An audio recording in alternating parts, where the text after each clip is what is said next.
Et puis en août, quand j'ai fait mon deuxième vaccin, une semaine plus tard, je me suis retrouvée avec 18 jours d'hémorragie.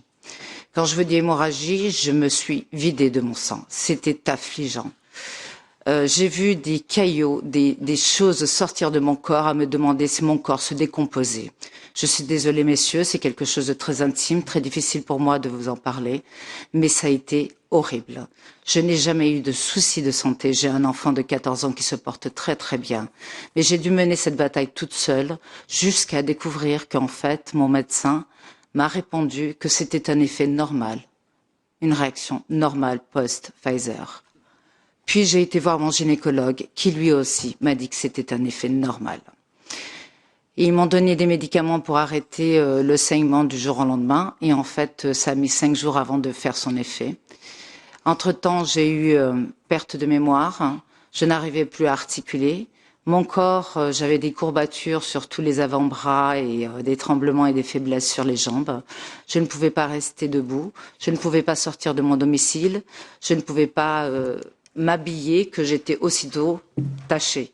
C'était difficile à vivre pour ma famille. Mon médecin m'a fait suivre par un psychologue et même un psychiatre, s'est demandé si c'était un burn-out.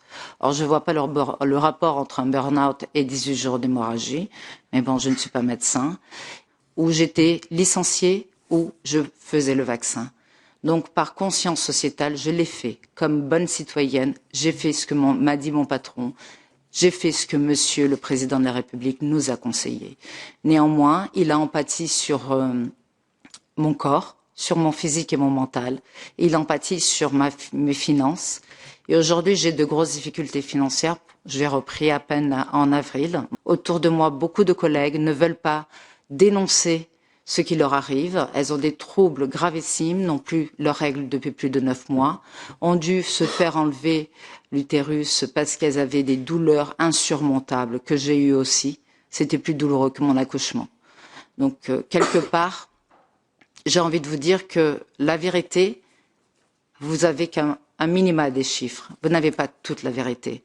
Beaucoup de personnes ont peur de perdre leur emploi s'ils dénoncent qu'ils ont des effets secondaires. On nous donne un vaccin au bout de 3 mois qui n'a aucun recul, prétendant que ça va nous empêcher d'attraper la maladie. C'est faux.